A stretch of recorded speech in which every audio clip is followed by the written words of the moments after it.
retourner chez son père, il a eu à cœur, il a pensé, il a réfléchi à la situation qu'il vivait. Et puis il s'est dit, ah, dans la maison de mon père, même le plus petit ouvrier a mieux que ça. Tout comme nous aujourd'hui, on peut dire aussi, dans la maison de notre père, nous pouvons avoir aussi plus. Et ici, c'est une démonstration des avoirs que Job avait. On a fait des calculs dans un pays désertique, trouver 1 million de litres par jour. Hey. Alléluia. Gloire au Seigneur. Maintenant, comme je disais que dans cette deuxième partie, on va lire l'histoire de choses. C'est dans Genèse 12, l'histoire d'Abraham et d'Isaac. Quand Dieu demande à Abraham, donne-moi ton fils et offre-le-moi en holocauste sur la montagne que je t'indiquerai. Alléluia. Amen. Il ne faut pas trop chérir certaines choses. C'est pourquoi la Bible est claire là-dessus.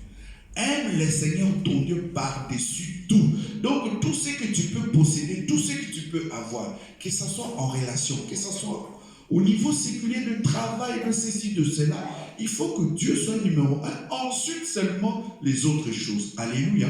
Sinon, tu vas transformer ton avoir en Isaac. Si tu transformes ton avoir en Isaac, Dieu va te le réclamer. Et si Dieu te le réclame, il y a une suite. Alléluia. Parce que quand ils sont allés à la montagne de Morija, la suite c'était quoi dans leur vie? Dieu a pourvu. Alléluia. Qu'est-ce que Abraham a dit? Il avait ses travailleurs. Il a dit, demeurez ici. Je monte avec l'enfant.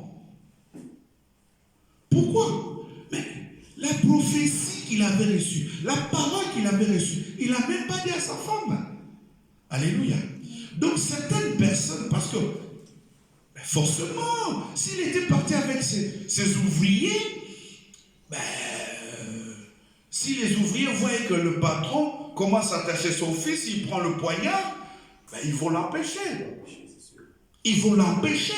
Donc il a dit, demeurez ici. C'est pour cela que je vous donne une réflexion et une révélation. Jésus-Christ avait 70 disciples, 70.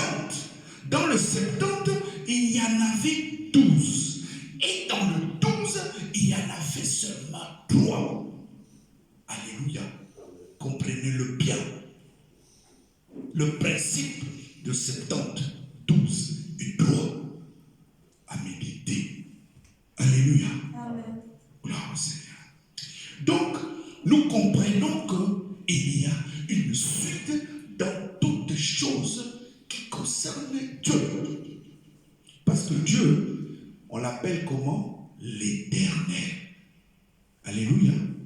Maintenant, pour ceux qui écrivent, je ne sais pas par où vous passez. Chacun de nous a un souci. Chacun de nous a un problème. On peut avoir 40, 50 problèmes, mais il y a toujours un qui est au-dessus des autres. Ça peut être la santé, ça peut être les finances, ça peut être le travail ou le mariage.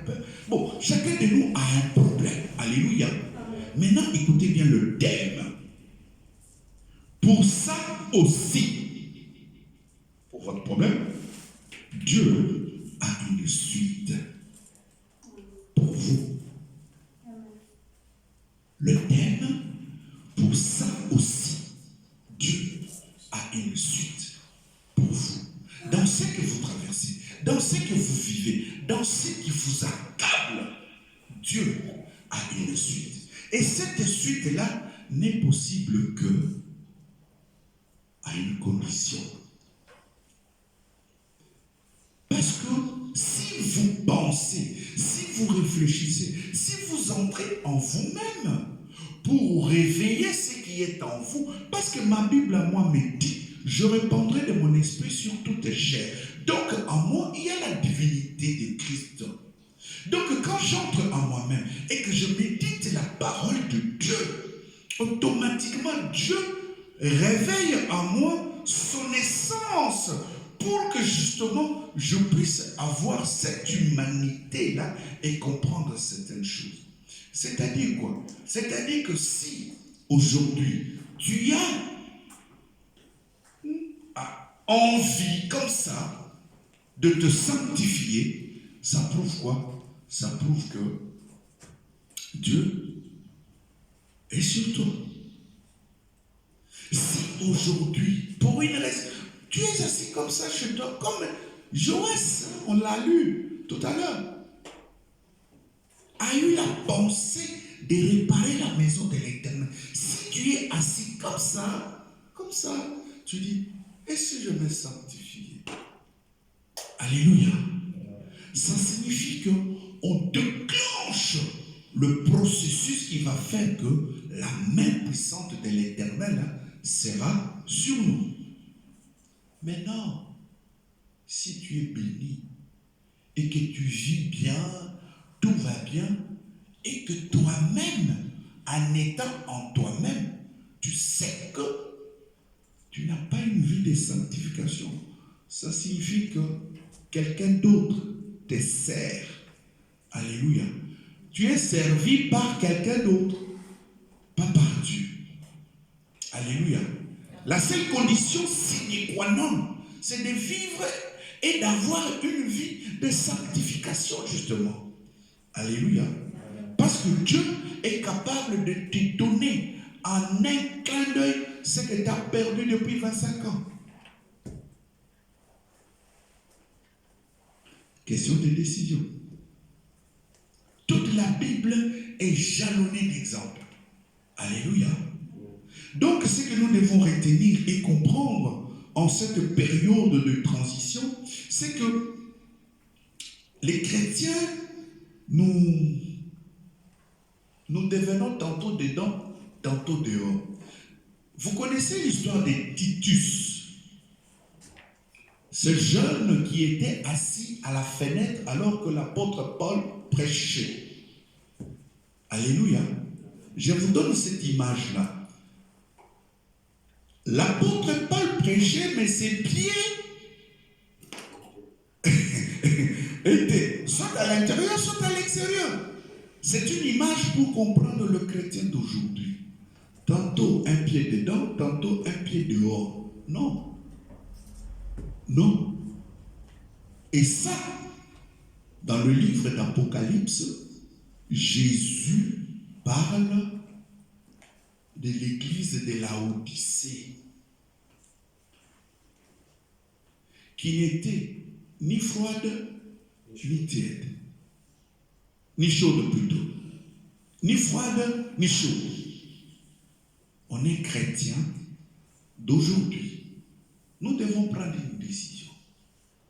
Soit nous sommes bouillants pour Christ et nous le servons avec zèle, avec crainte et tremblement, soit nous servons le camp opposé. Alléluia. Mais nous ne pouvons pas être tièdes.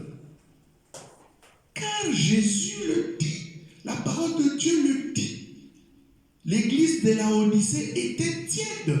Jésus vomit les tièdes. Alléluia. D'où l'exemple de Titus qui était tantôt un pied dedans, un pied dehors pour schématiser. Gloire au Seigneur. Donc, pour retenir quoi? Retenir que, quoi que nous fassions, quoi que l'on dise, il y a toujours une suite dès lors que nous servons les Seigneurs. Alléluia. Donc, nous avons ici une petite lecture, c'est Apocalypse 3. Apocalypse 3, chapitre 3, de 19 à 22. Apocalypse 3, chapitre 3, versets 19 à 22. Moi, qui dit moi, c'est le Seigneur. Alléluia. Moi, je reprends et je châtie tous ceux que j'aime. Aie donc du zèle et reprends-toi. Voici, je me tiens à la porte et je frappe. Si tu entends ma voix et ouvre la porte, j'entrerai chez lui, je souperai avec lui et lui avec moi. C'est lui qui vaincra, je le ferai asseoir avec moi sur mon trône, comme moi j'ai vaincu et je me suis assis avec mon Père sur son trône. Que celui qui a des oreilles entende ce que l'Esprit dit aux églises. Alléluia. Amen. Tout à l'heure, dans notre première lecture, on a dit, Joas a eu la pensée de rebâtir la maison de l'Éternel. Ici, j'ai donné l'exemple sur 2 maisons. Personnellement, nous sommes le temple du Saint-Esprit. Alléluia. Et l'Église est aussi le temple, le corps de Christ.